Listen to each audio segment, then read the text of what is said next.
সুপ্রিয় দর্শক, আসসালামু আলাইকুম। সবাইকে আমন্ত্রণ জানাচ্ছি মোহনা টেলিভিশনের বিশেষ আয়োজন ক্যাঙ্গারু পেইন্ট টাইম স্পোর্টস। পুরো অনুষ্ঠান জুড়ে আপনাদের সাথে আছি আমি সাইফুল ইসলাম নয়ন। আমরা খেলাধুলার বিভিন্ন বিষয় নিয়ে কথা বলতে আজ স্টুডিওতে আমন্ত্রণ জানাচ্ছি যুব ক্রীড়া মন্ত্রণালয়ের মাননীয় প্রতিমন্ত্রী Shri Biren Sikder MP sir. Sir, আপনি কেমন আছেন? ভালো স্যার, আমরা একান্ত সাক্ষাৎকার আপনাকে ইনভাইট করেছি, যেটা হচ্ছে যে বাংলাদেশের ক্রীড়াঙ্গন যুব ক্রীড়া মন্ত্রণালয়ের বিভিন্ন বিষয় নিয়ে কথা বলার জন্য। আমি প্রথমে আসবো যে আপনি একটি মন্ত্রণালয়ের দায়িত্ব নিয়েছেন এবং মাননীয় প্রধানমন্ত্রী আপনাকে পুরো দায়িত্বটা দিয়েছে মন্ত্রণালয় আর কি। সেক্ষেত্রে দুটি মন্ত্রণালয় বলতে পারি, যুব এবং ক্রীড়া, যেটা সরকারের উন্নয়নের দিকে এগিয়ে নেওয়ার জন্য কিন্তু একটি বড় ভূমিকা কিন্তু এই মন্ত্রণালয় থেকে পালন করতে হয় আর কি। কিন্তু আমরা দেখেছি যে বারবারই বলে আসছে যে ক্রীড়াঙ্গনের রাজনীতিক একটি বিষয়, যে রাজনীতি বিশ্ব ক্রীড়াঙ্গনের উন্নয়নের পথে অনেক বড় একটি বাধা হিসেবে সবসময় দাঁড়ায়। এই বিষয়টিকে আপনি কিভাবে দেখছেন? ধন্যবাদ আপনাকে। হ্যাঁ, যে কথাটি আপনি বললেন যে ক্রীড়ার মধ্যে ক্রীড়া ক্ষেত্রে রাজনীতির, আমার মনে হয় না যে সেইভাবে আমরা আমাদের পক্ষ থেকে সেইভাবে দেখা হচ্ছে। আমরা রাজনীতিকে এখানে ক্রীড়াঙ্গনের মধ্যে আমরা নিয়ে আসতে চাই না। আমরা সত্যিকার অর্থে ক্রীড়াকে আমরা প্রমোট করতে চাই, ক্রীড়াকে আমরা এগিয়ে নিয়ে যেতে চাই, ক্রীড়াকে আমরা আন্তর্জাতিকভাবে আমরা বাংলাদেশকে আমরা ক্রীড়ার মাঝ দিয়ে আমরা বাংলাদেশকে তুলে ধরতে চাই, দলমত নির্বিশেষে। যারা যারা ক্রীড়াকে ভালোবাসে, যারা ক্রীড়ার পারদর্শী, তাদেরকেই আমরা এগিয়ে নিয়ে যেতে চাই। এবং এটা এইভাবে ঠিক নয় যে আমরা এখানে রাজনীতিকে গুরুত্ব দিচ্ছি, এরকম কোনো নিদর্শন আমার মনে হয় খুব একটা নেই। একটি বিষয় হচ্ছে, আমরা জানি যে আপনি মন্ত্রণালয়ের দায়িত্ব গ্রহণ করার পর আপনি প্রথম দিন থেকে একটি সুদূরপ্রসারী পরিকল্পনা গ্রহণ করেছেন যে মন্ত্রণালয়টিকে কিভাবে ডেভেলপমেন্ট করা যেতে পারে এবং সরকারকে বিভিন্নভাবে সাপোর্ট দেবেন আর কি। আপনি সঠিকই বলেছেন।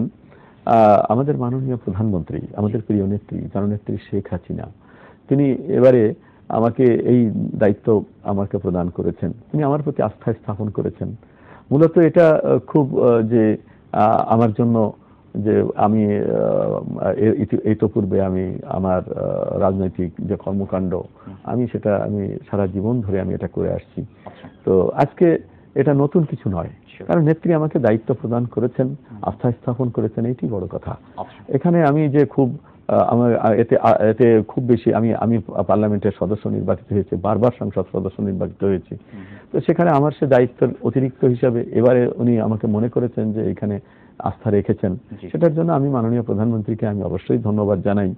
তো আমি এখানে কাজ করতে চাই। আপনি সঠিকভাবে বলেছেন যে আমার মন্ত্রণালয় যুব এবং ক্রীড়া মন্ত্রণালয় অন্যান্য দেশে, আমি অতি সম্প্রতি আমি শ্রীলঙ্কা ঘুরে এলাম, সেখানে যুব ওয়ার্ল্ড ইউথ কনফারেন্সে আমি অংশগ্রহণ করেছিলাম। সেখানে আমি যেটি দেখলাম, অনেক দেশই দেখলাম, অনেক দেশের প্রতিনিধিরা সেখানে উপস্থিত ছিল, 30টা দেশের মাননীয় মন্ত্রী বর্গ সেখানে উপস্থিত ছিলেন। শ্রীলঙ্কারও দেখলাম যে যুব এবং ক্রীড়া দুটি আলাদা মন্ত্রণালয়, এবং অনেক দেশেরই কিন্তু যুব এবং ক্রীড়া আলাদা মন্ত্রণালয়, কিন্তু আমাদের যে দুটি মন্ত্রণালয় একসঙ্গেই যুব এবং ক্রীড়া। হ্যাঁ, আপনি সঠিকভাবে বলেছেন যে প্রকৃতপক্ষে যে দুটি আলাদা আলাদা মন্ত্রণালয়ের দায়িত্বই প্র্যাকটিক্যালি আমার মন্ত্রণালয়ের মধ্যে রয়েছে। তো সেখানে আমি যুবকে নিয়েও আমি কাজ করতে চাই এবং ক্রীড়াকে নিয়েও কাজ করতে চাই। ক্রীড়ার ক্ষেত্রে আপনারা দেখেছেন যে আমরা দায়িত্বভার গ্রহণ করার পরেই আমরা টি-20 যে বিশ্বকাপ ক্রিকেট, সেটা আমরা আয়োজন করেছি, অত্যন্ত সুন্দরভাবে আয়োজন করেছি। পৃথিবীর সবার কাছে কিন্তু আমরা প্রশংসিত হয়েছি। আজকে বাংলাদেশ একটি গৌরবজনক একটি অবস্থানে, আয়োজক দেশ হিসেবে কিন্তু বাংলাদেশ একটি গৌরবজনক অবস্থানে চলে এসেছে। আমরা সেখানে আমরা কাজ করছি, আমরা এগিয়ে যেতে চাই। অতি সম্প্রতি আমাদের যে কমনওয়েলথ গেমস হলো, এখানেও আমরা একটি রৌপ্য পদক পেয়েছি। আমরা 12 বছর পূর্বে আমরা একটি স্বর্ণ পদক পেয়েছিলাম, আর তার 12 বছর পরে এসে আমরা একটি রৌপ্য পদক পেয়েছি। এতে যে আমরা সন্তুষ্ট তা কিন্তু আমরা নই।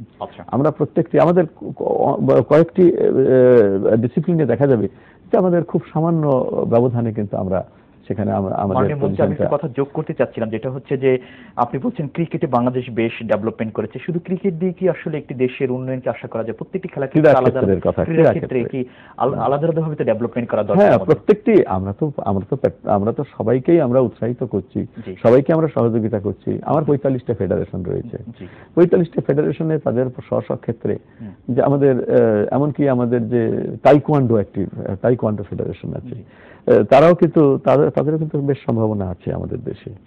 আমাদের দেশে যে কয়টি ফেডারেশন তারা আমাদের সম্ভাবনার মুখ দেখাতে পারবে, সেগুলি আমাদের হিসাবের মধ্যে আছে। আমরা সেগুলোকে নিয়ে আমরা ভাবছি, আমরা তাদেরকে নিয়ে আরো বেশি মাত্রায় তাদেরকে উৎসাহিত করছি। আরেকটি বিষয়, আপনাদের প্রধানমন্ত্রী কিন্তু একটি কথা বলেছে, মন্ত্রী আপনি কি মনে হয় অবগত আছেন, যে যুবকেরাই কিন্তু মুক্তিযুদ্ধে বিশ্বাসী হয়ে কিন্তু আপনাদের দলকে কিন্তু দুবার কিন্তু ক্ষমতা এনেছে, কিন্তু তাদের জন্য কিন্তু কিছু করা কিন্তু খুব জরুরি, কিন্তু এই জন্য কিন্তু বড় একটি দায়িত্ব কিন্তু আপনার কাঁধে এসে পড়ে কিন্তু।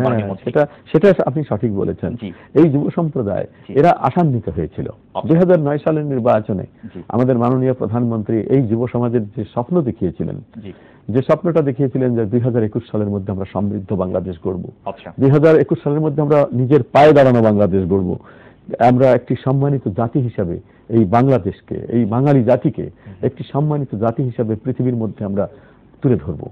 সেই স্বপ্নে কিন্তু তারা বিভোর হয়েছিল আমাদের যুব সমাজ। এবং আমাদের নেত্রী বলেছিলেন যে আমরা প্রত্যেক ঘরে ঘরে একটি করে কর্মসংস্থান ব্যবস্থা করব। এটা আমাদের অন্যান্যরা অনেক সময় বলে থাকেন যে ঘরে ঘরে চাকরি দেব। ঘরে ঘরে চাকরি দেওয়ার কথা বলা হয়নি, কারণ চাকরি দেওয়ার মতো যোগ্যতা সম্পন্ন ছেলে কিংবা মেয়ে প্রত্যেক পরিবারে নাও থাকতে পারে। সেজন্য আমরা বলেছিলাম, আমাদের নেত্রী বলেছিলেন যে প্রত্যেক ঘরে ঘরে আমরা কর্মসংস্থানের ব্যবস্থা করব। যার যে সাধ্য, যার যে যোগ্যতা, সেই যোগ্যতা অনুসারে তাকে সেই কর্মের সংস্থান এটা করবার জন্য একটি ঘোষণা আমাদের নেত্রী দিয়েছিলেন। সেটাতে কিন্তু আমাদের যুব সমাজ আজ্ঞান্বিত হয়েছিল, আশান্বিত হয়েছিল, একথা সত্য। এবং তারই ফলশ্রুতিতে আজকে আমি সৌভাগ্যবান, আমার মন্ত্রণালয় সৌভাগ্যবান যে আমাদের প্রধানমন্ত্রী জননেত্রী শেখ হাসিনা সেই প্রোগ্রামটির দায়িত্ব কিন্তু আমাকে দিয়েছেন, আমাদের মন্ত্রণালয়কে দিয়েছেন। আমাদের national service programme, national service প্রোগ্রামের মাঝ দিয়ে আমরা যুব সমাজকে আমরা কর্মের সঙ্গে সম্পৃক্ত করতে চাই, তাদেরকে উন্নয়ন কর্মকাণ্ডের সঙ্গে সম্পৃক্ত করতে চাই। সেই লক্ষ্যেই কিন্তু বাংলাদেশে আমাদের মাননীয় প্রধানমন্ত্রীর নেতৃত্বে আমরা বাংলাদেশে এই ন্যাশনাল সার্ভিস প্রোগ্রাম শুরু করেছিলাম। সেই কর্মকাণ্ড চলছে। আমরা 3টি জেলায় অলরেডি আমরা এই কর্মকাণ্ড সম্পন্ন করেছি এবং আরো উত্তরবঙ্গের 8টি জেলায়, আরো সিলেক্টেড কিছু উপজেলায় আমরা এই কর্মকাণ্ডকে সম্প্রসারিত করেছি। সেটা করেছি যে তার মধ্যে এই কাজগুলি কিন্তু আপনারা সবাই কিন্তু এই কথাগুলি বিবেচনায় রাখছে না যে কেন আমরা এইটা করতে পারলাম। আমরা করতে পারলাম যে এই সমস্ত কর্মকাণ্ডের জন্য আমাদের প্রধানমন্ত্রী, আমাদের মাননীয় প্রধানমন্ত্রীর যে ইনোভেটিভ যে চিন্তা, যে তার যে আধুনিক চিন্তা, যে ইনোভেটিভ চিন্তা, সেই চিন্তাধারার ফসল কিন্তু আজকে আমরা এই দেখতে পাচ্ছি যে আমাদের এই সাফল্য, আজকে আমরা সেখানে আমাদের সাফল্য ধরে রাখতে পেরেছি। স্যার, আমরা দেখেছি মাঠ পর্যায়ে কিন্তু ক্রীড়াঙ্গনে কিন্তু অনেক সমস্যা আছে, যেটা হচ্ছে কোচ, খেলোয়াড় এবং মাঠের অনেক সমস্যা আছে। সেগুলোকে কাটিয়ে ওঠার জন্য আপনার মন্ত্রণালয়ে কোনো পরিকল্পনা আছে কিনা সেই বিষয়টি একটা জানবো। ছোট্ট একটা বিরতিতে যাব। সুপ্রিয় দর্শক, আমরা যাব ক্যাঙ্গারু পেইন্ট টাইম স্পোর্টসের ছোট্ট একটা বিরতিতে। আশা করছি আমাদের সাথেই থাকবেন।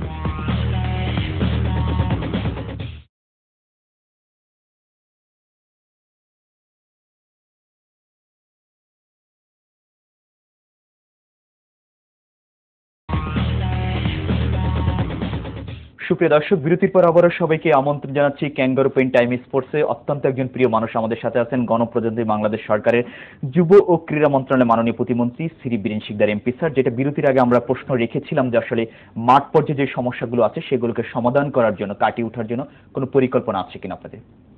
হ্যাঁ, মাঠ পর্যায়ে আমাদের যে সমস্যাগুলি আছে এই সমস্যাগুলি সম্পর্কে আমরা নিশ্চয়ই আমরা ভাবছি, আমাদের পর্যালোচনা আমাদের এখানে রয়েছে। আমাদের মাননীয় প্রধানমন্ত্রী এই বিষয়গুলি জানেন। আমরা যে কথাটি বললেন যে আমাদের কোচ নিয়ে আমাদের সমস্যা, আমাদের অর্থ বরাদ্দ নিয়ে সমস্যা, আমাদের যে ফেডারেশনগুলি আছে এগুলি নিয়ে কাজ করতে হবে, জেলা ক্রীড়া সংস্থাকে নিয়ে কাজ করতে হবে। জেলা ক্রীড়া সংস্থাকে নিয়ে আমি অলরেডি আমাদের একটি এজিএম, এত দায়িত্ব পরপরই কিন্তু আমি আমাদের যে এনএসসির যে এজিএম সেটা আমি করেছি, সবার সঙ্গে যোগসূত্র স্থাপন করার জন্য আমি চেষ্টা করেছি। আমরা যেটা করতে চাই সেটা হলো আমাদের দেশের 16 কোটি মানুষ, এই 16 কোটির মানুষের মধ্যে কি 16 জন মানুষ আমরা এক একটি ডিসিপ্লিনের মধ্যে আমরা তুলে আনতে পারবো না? আমাদের 16 কোটি মানুষের মধ্য থেকে আমাদের থেকে অনেক কম জনসংখ্যার দেশ, তারা তো ভালো করছে। তা আমরা 16 কোটি মানুষের মধ্য থেকে এক কোটি মানুষের মধ্যে যদি আমরা একটি লোক বের করে আনি, তাহলে আমরা তাদের দিয়ে আমরা যোগ্য লোক আমরা খুঁজে পাবো না। সেজন্য আমাদের দরকার যে আমরা প্রতিভা উন্মেষণ, এই প্রতিভা উন্মেষণ যে আমাদের একটি কর্মসূচি আমাদের কিন্তু রয়েছে, আমরা চেষ্টা করে যাচ্ছি।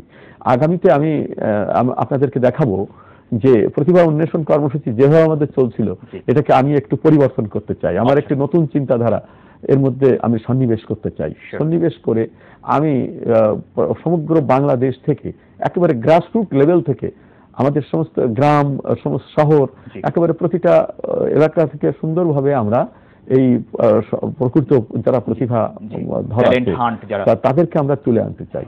এবং সেই লক্ষ্যে আমাদের মাননীয় প্রধানমন্ত্রী যে পরামর্শ আমাদেরকে দিয়েছেন, যে ডিজাইন তিনি তৈরি করেছেন, সেটা হলো যে আমরা গ্রামে গঞ্জে যে খেলাধুলোর দিকে যে মানুষের অনাগ্রহ হয়েছিল, সেই গ্রামে গঞ্জে সমস্ত ছেলে মেয়েদের জন্য আমরা সবুজ মাঠ নিশ্চিত করা।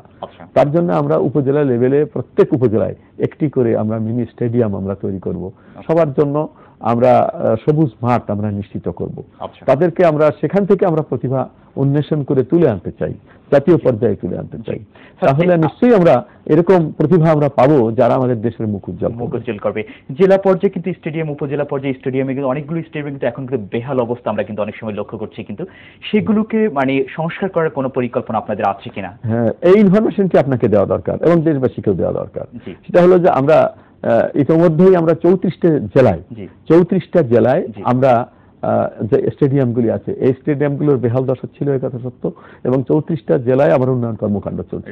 এগুলো সব আমি অলরেডি টেন্ডার করে ফেলেছি এবং সেখানে কাজ যাতে সুন্দরভাবে হয়, আমাদের এই স্টেডিয়ামগুলো যাতে সুন্দর হয়, সেজন্য আমি চেষ্টা চালিয়ে যাচ্ছি। আমি 34টায় কিন্তু আমার ওয়ার্ক অর্ডার আমি খুব শীঘ্রই আমি দিতে যাচ্ছি।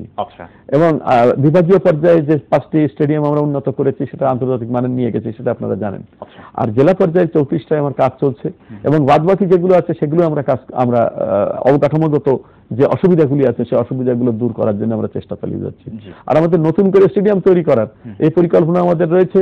এবং নতুন করে যেটা যে আমি বললাম যে আমাদের উপজেলা পর্যায়ে আমরা মিনি স্টেডিয়াম তৈরি করব, সেটাও কিন্তু আমাদের কর্মকাণ্ড আমাদের এগিয়ে যাচ্ছে। মাননীয় প্রধানমন্ত্রী বারবারই বলছে গ্রামীণ খেলাধুলাকে বাঁচিয়ে রাখতে হবে, সেগুলোকে বাঁচানোর জন্য আপনাদের সুদূরপ্রসারী একটা পরিকল্পনা গ্রহণ করতে বলছিল আর কি। গ্রামীণ খেলাধুলার জন্য কি আপনারা কোনো কাজ করছেন কিনা বা কোনো পরিকল্পনা আছে কিনা আর কি, এগুলোকে মানে মানুষের মধ্যে আবার তুলে ধরার জন্য বা এগুলোকে বাঁচিয়ে রাখার জন্য আর কি? হ্যাঁ, গ্রামীণ খেলাগুলোকে যে উৎসাহিত করবার জন্য আমাদের একটি প্রোগ্রাম আমাদের আছে। আমরা এটা আপনারা দেখতে পাবেন, আমরা খুব শীঘ্রই আমরা এটাকে আমরা জাতীয় পর্যায়ে তুলে নিয়ে আসবো। গ্রাম পর্যায়ে যাতে আবার খেলাধুলা শুরু হয়। এবং আমি আরেকটি জিনিস, সেটা হলো যে আমরা আন্তঃ স্কুল খেলা, যেটা আন্তঃ স্কুল যেটা ক্রীড়া, সেটা মানে অনেকদিন যাবত এটা দেখা যাচ্ছে না। তো আমরা এটাকে উৎসাহিত করার জন্য আমরা চেষ্টা করছি। আমরা অন্য আমাদের যে মন্ত্রণালয়, শিক্ষা মন্ত্রণালয়, তার সঙ্গে আমরা কথা বলবো। আমরা কথা বলে আমরা চেষ্টা করব যে যাতে গ্রামগঞ্জে আমাদের ছেলেমেয়েরা যাতে বিপদগামী না হয়, তাদেরকে ক্রীড়ার মধ্যে ধরে রাখতে পারি, তাদের সংস্কৃতির দিক থেকে ধরে রাখতে পারি, তাদেরকে মানে আমাদের এই সমস্ত কর্মকাণ্ডের সঙ্গে যদি যুক্ত রাখতে পারি, তাহলে এদের এই আমাদের যুব সমাজের বিপদগামী হয়ে যাওয়ার যে অবকাশ কম থাকে। সেজন্য আমরা চেষ্টা চালিয়ে যাচ্ছি। আরেকটি বিষয় হচ্ছে যে বাংলাদেশের ক্রীড়াঙ্গন, আপনি এই ক্রীড়া মন্ত্রণালয়ের একজন মন্ত্রী, সেক্ষেত্রে বাংলাদেশের সীমানা পেরিয়ে বিশ্বের দরবারে পৌঁছে দেওয়ার জন্য আপনাদের কি পরিকল্পনা আছে? আমি ইতিমধ্যে শুনেছি যে আপনার মুখ থেকে যে আপনাদের একটি স্পোর্টস ইউনিভার্সিটি করার পরিকল্পনা হাতে নিয়েছেন এবং চিন্তা ভাবনা করছেন আর কি, এটা কি সম্ভব কিনা? এটা আমাদের চিন্তার মধ্যে রয়েছে। পৃথিবী যেভাবে এগিয়ে যাচ্ছে, টেকনোলজির দিক থেকে এগিয়ে যাচ্ছে, আজকে আমাদের যে ইকুইপমেন্টস, আমাদের ক্রীড়ার ক্ষেত্রে আমরা যে সমস্ত ইকুইপমেন্টস ব্যবহার করছি, সেগুলোও কিন্তু আমাদের আপগ্রেড করা দরকার। একথা আমরা আন্তর্জাতিক পর্যায়ে যে আমরা দেখে আসছি, দেখছি আমরা যে আমাদের অ্যাকচুয়ালি আমাদের প্রকৃতপক্ষে আমাদের যে এ সমস্ত দিকে আমাদের নজর দেওয়া দরকার। যে আমরা যে আমাদের যে স্পোর্টস সায়েন্সটা, স্পোর্টস সায়েন্সকে পৃথিবীর সবাই কিন্তু স্পোর্টস সায়েন্স নিয়ে খুব মাথা ঘামাচ্ছে এবং তারা সেটা করে আমাদের একটি ছেলে কিংবা একটি মেয়ে, সে ক্রীড়াবিদ, সে দেখা যাচ্ছে যে সে ভালো করছে, কিন্তু শেষ পর্যায়ে যে সে কেন ভালো করতে পারছে না, শেষ পর্যায়ে যে খারাপ করে ফেলছে, তো এইগুলির মধ্যে কি মনস্তাত্ত্বিক কি কাজ করছে, এগুলো নিয়ে আমাদেরকে কিন্তু আমাদের গবেষণা করতে হবে। আমাদেরকে স্পোর্টস সায়েন্সকে গুরুত্ব দিতে হবে। আমি সেই লক্ষ্যে আমরা চিন্তা করছি। আমাদের দেশে স্পোর্টস সায়েন্সের জন্য কোনো ইনস্টিটিউট কিন্তু আমাদের নাই। আমরা এগুলি নিয়ে আমরা ভাবছি। আমরা এ নিয়ে আমি আমার মাননীয় প্রধানমন্ত্রীর সঙ্গে আমি কথা বলবো যে এগুলি নিয়ে আমরা কিভাবে এগিয়ে যেতে পারি। স্যার, অসংখ্য ধন্যবাদ আপনাকে আমাদেরকে সময় দেওয়ার জন্য এই প্রাণবন্ত অনুষ্ঠানে। স্যার, আপনাকেও ধন্যবাদ। সুপ্রিয় দর্শক, আমরা আমাদের অনুষ্ঠানে একেবারে শেষ প্রান্তে, তবে যাবার আগে বলছি অনুষ্ঠান সম্পর্কে যে কোনো তথ্য এবং মতামত আপনি আমাদেরকে জানাতে পারেন। আপনি জানান আমাদেরকে, আমরা জানাবো গোটা বাংলাদেশকে। এতক্ষণ আমাদের সাথে থাকার জন্য সবাইকে অসংখ্য ধন্যবাদ জানিয়ে আমি সাইফুল ইসলাম নয়ন এখানেই বিদায় নিচ্ছি। ভালো থাকতে হবে সবাইকে। আল্লাহ হাফেজ।